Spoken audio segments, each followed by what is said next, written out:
Ça va bientôt faire 30 ans que vous êtes homéopathe. D'ailleurs, en regardant votre parcours, j'ai vu que vous aviez beaucoup innové, vous aviez trouvé beaucoup de nouvelles souches et vous êtes dans les précurseurs des innovations au sein de l'homéopathie. Donc j'imagine que l'homéopathie sensitive et ce retour aux sources que vous venez d'expliquer, il est issu de tout un cheminement.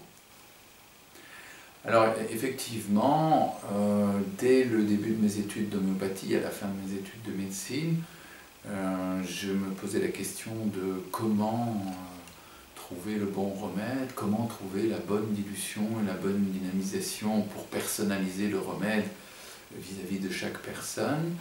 Alors j'ai eu des réponses qui sont connues maintenant depuis les débuts de l'homéopathie sur comment on choisit un remède, mais j'ai eu très peu de réponses sur comment choisir les dilutions et dynamisations. Alors que j'ai cherché ailleurs.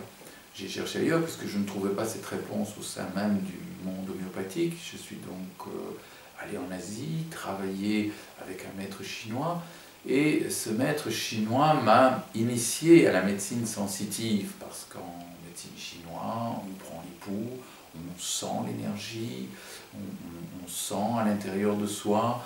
Mon maître chinois m'avait même demandé comment le médecin de l'empereur faisait pour soigner l'empereur, alors qu'il n'avait pas le droit de justement utiliser ses sens extérieurs, de voir l'empereur, de parler avec l'empereur, de toucher l'empereur, d'examiner l'empereur, de sentir les odeurs de l'empereur, des urines, des selles, etc.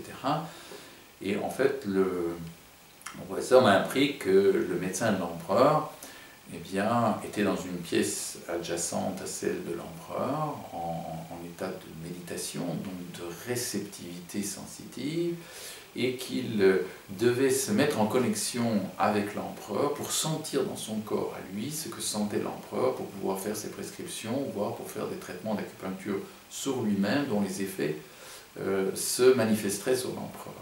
Donc ça, c'était une médecine impériale d'un très haut niveau. Et quand mon maître m'a appris ça, je me disais « Oh, qu'est-ce que ça serait extraordinaire si je pouvais un jour pratiquer la médecine comme ça ». Sentir les choses comme le faisaient les médecins chinois traditionnels. Mais moi, ma vocation médicale, elle était plus orientée vers l'homéopathie, donc je me suis demandé comment je pourrais, en homéopathie, arriver à développer quelque chose qui fasse appel au sens intérieur et au sens extérieur.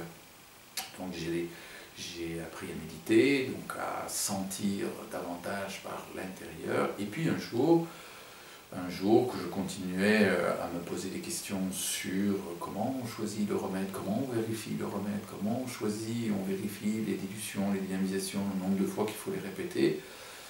J'ai des amis qui m'ont parlé d'un test qu'un naturopathe français avait mis au point, le biotest universel de Michel Denia, et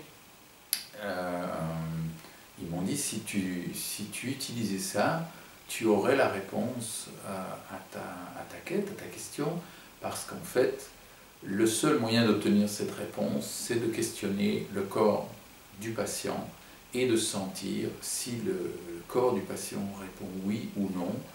Et la réponse oui ou non est donnée par une variation de tonus musculaire. Quand le corps est satisfait de ce qu'on lui propose, son tonus, son énergie vitale augmente, et quand le corps n'est pas satisfait, son tonus et son énergie diminuent. Donc en faisant des tests musculaires, il était possible de proposer au corps du patient des remèdes, des dilutions, des dynamisations, et le nombre de fois qu'il fallait les répéter. Et à partir du moment où j'ai acquis la maîtrise de ce test, et que j'ai commencé à l'appliquer avec les patients, j'ai pu faire énormément de découvertes, puisque ça m'a permis de voir que des remèdes auxquels je pensais le corps du patient n'en voulait absolument pas. Et donc j'ai dû développer mon ressenti pour arriver à d'autres remèdes, ou me rendre compte que le remède était partiellement juste mais qu'il n'était pas dans le bon règne, donc il fallait trouver un équivalent dans un autre règne, que j'avais trouvé la plante par la méthodologie classique homéopathique, mais qu'en fait le corps de la personne demandait l'équivalent animal ou l'équivalent minéral. Et ça, sans cette capacité de tester directement avec le patient sur lui-même, je n'aurais pas intellectuellement pu le trouver et le préciser. Et c'est comme ça d'ailleurs aussi que, au bout d'un moment, je me suis retrouvé confronté au fait que des patients ne répondaient pas.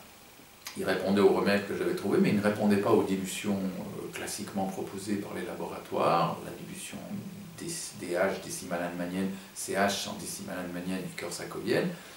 Et que c'est comme ça que j'ai entrepris toute cette recherche sur des nouvelles dilutions, dynamisation, qui faisaient appel à d'autres niveaux énergétiques, thermodynamiques, c'est-à-dire que la manière dont on les préparait, dont on les secouait, variait de celle classique qui était proposée.